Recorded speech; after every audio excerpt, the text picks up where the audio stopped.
காவேரி வந்து தனிக்குடம் எடுக்க போகிறத பார்த்துட்டு வந்து நிவின் வந்து துடிச்சு போகிறாரு. நிவின் வந்து ஓடி வந்து என்ன காவேரி இதெல்லாம், எதுக்கு காவேரி இப்படிலாம் பண்ணுற அப்படின்னு சொல்லிட்டு அக்கறையாக கேட்குறாரு.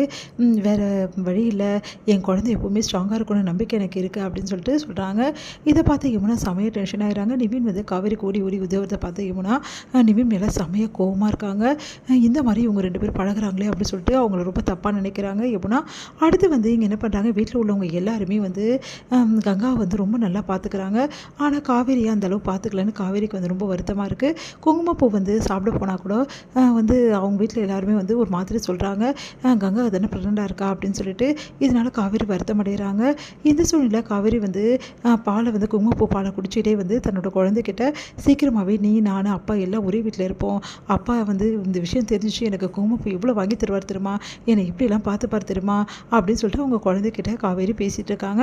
அடுத்து குழந்தைகிட்ட ஒரு ப்ராமிஸும் பண்ணுறாங்க, சீக்கிரமாகவே அப்பா நீ நான் எல்லாருமே ஒரே வீட்டில் வாழ்வோம், நல்லா வாழ்வோம் நம்பிக்கை எனக்கு இருக்குது அப்படின்னு சொல்லிட்டு இருக்காங்க. குழந்தைகிட்ட டோட்டலாக பேசி காவேரி தன்னோட வந்து வருத்தத்தை எல்லாத்தையுமே போக்கிக்கிறாங்க.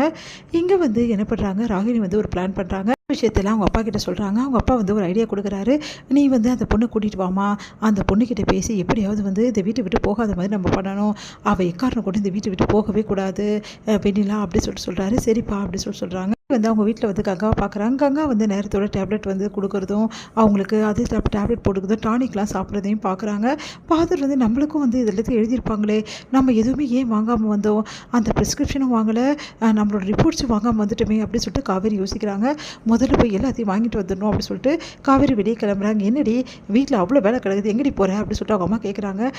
இல்லைம்மா ஒரு முக்கியமான ஆட்டோ விஷயமா போகிற, வந்துருவோம்மா ஒரு வேலை விஷயந்தாம்மா அப்படின்னு. எல்லாம் அப்படியே போட்டபடி போட்ட கிடக்குது, கங்காவும் எந்த வேலையும் செய்யக்கூடாது, அது உனக்கு கூட தெரியாதாடி, நீ சும்மா கிளம்பி போகிறம்மா, கொஞ்சம் புரிஞ்சுக்கம்மா, நான் போயிட்டு வந்துடுமா, விடுமா போயிட்டு வந்துட்டோம், சின்ன சின்ன வேலை தானே பார்த்துக்கலாமா, அதெல்லாம் நீ செய்யக்கூடாதுடி, அவள் தான் செய்யணும், சரி வந்து சீக்கிரமாக வந்து நீ தான் எல்லாத்தையும் வேலை செய்யணும் புரியுதா அப்படின்றாங்க.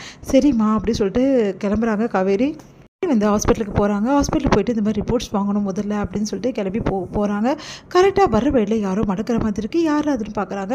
பார்த்தா பசுபதி மேனு வம்பு எடுக்கிறாரு. பாரு கூடிய சீக்கிரம் உன்னையும் விஜயும் நீயும் விஜயும் நிரந்தரமாக பிரிஞ்சிடுவீங்க, ஏன்னா வெண்ணிலா வந்து நான் சொல்கிறது கேட்குற அளவுக்கு நான் டியூட் பண்ணி வச்சுருக்கேன், இதுக்கப்புறம் உங்களால் ஒன்றுமே பண்ண முடியாது அப்படின்னு நம்மளாம் சொல்லிட்டுருக்காரு. வெண்ணிலா வந்து கண்டிப்பாக உங்கள் 2 பேருமே வந்து வாழ விட மாட்டா, நானும் வாழ விட மாட்டேன் அப்படின்லாம் வந்து பேசிகிட்டு இருக்காரு. அதை கேட்டு காவேரி சமையல் டென்ஷன் ஆகிறாங்க. நீங்கள் என்ன பண்ணாலும் சரி, கூட்டு சேர்த்து வந்து நீங்கள் எங்களுக்கு எதிராக என்ன பண்ணாலும் சரி, எனக்கு அதை பற்றி கவலையே இல்லை, ஏன்னா விஜய் ஏன் வீட்டுக்காரு, ஏன் வந்து புருஷனை எப்படி வந்து பார்த்துக்கணும்னு எனக்கு தெரியும், நானும் விஜய் பெரிய சான்ஸே இல்லை, உங்களால் என்ன பண்ணுமோ பண்ணிக்கிங்க அப்படின்னு சொல்லிட்டு போயிடுறாங்க. அது கேட்டு செம்மையாக டென்ஷன் ஆகிறாரு. உடனே யோசிக்கிறாரு, இவன் எங்கள் ஹாஸ்பிட்டலுக்கு போகிறா அப்படின்னு சொல்லிட்டு யோசிச்சுட்டு இருக்காரு. இவளுக்கு என்ன பிரச்சனைன்னு தெரியலையே, போய் தெரிஞ்சுக்கலாமா அப்படின்னு சொல்லிட்டு யோசிக்கிறாரு. அடுத்து வந்து இவங்க என்ன பண்ணுறாங்க, ஹாஸ்பிட்டலுக்குள்ளே நுழையிறாங்க. இங்கே வந்து இந்த மாதிரி நான் இந்த டேட்டுக்கு வந்தேன், என்னோட ரிப்போர்ட்ஸ் வாங்காமல் வந்துட்டேன், எனக்கு டேப்லெட்லாம் வந்து எழுதி கொடுத்துருந்தாங்க, அதனால் அதெல்லாம் வாங்கிறது தான் வந்திருக்கேன் அப்படின்னு சொல்லி ரிசப்ஷனில் சொல்கிறாங்க. மேடம் உங்கள் பேர் என்னன்னா காவேரின்றாங்க. காவேரியா மேடம், உங்களோட ரிப்போர்ட்ஸ் நாங்கள் ஆல்ரெடி கொடுத்துட்டோம் மேடம், என்ன சொல்கிறீங்க, நான் வாங்கலையே, நான் வாங்காமல் தானே போனேன், இன்னும் ரிப்போர்ட்ஸ் எப்படி நீங்கள் கொடுக்க முடியும்னு. இல்லை மேடம் நாங்கள் ஆல்ரெடி வந்து இதில் வந்து ரிப்போர்ட்ஸை வாங்கிட்டாங்க அப்படின்னு அதிர்ச்சி அடைகிறாங்க.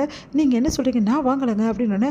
அப்போது ரிப்போர்ட்ஸ் யாருக்கும் மாறி போயிடுச்சோ அப்படின்னு சொல்லிட்டு பதட்டம் அடைகிறாங்க. காவேரி வந்து என்னங்க நீங்கள் இப்படி பண்ணிட்டுருக்கீங்க, என்ன ரிப்போர்ட்ஸு யார்கிட்ட கொடுத்தீங்க, இதெல்லாம் கொஞ்சம் கூட சரியில்லைங்க அப்படின்னு சொல்லிட்டு திட்டி விடுறாங்க.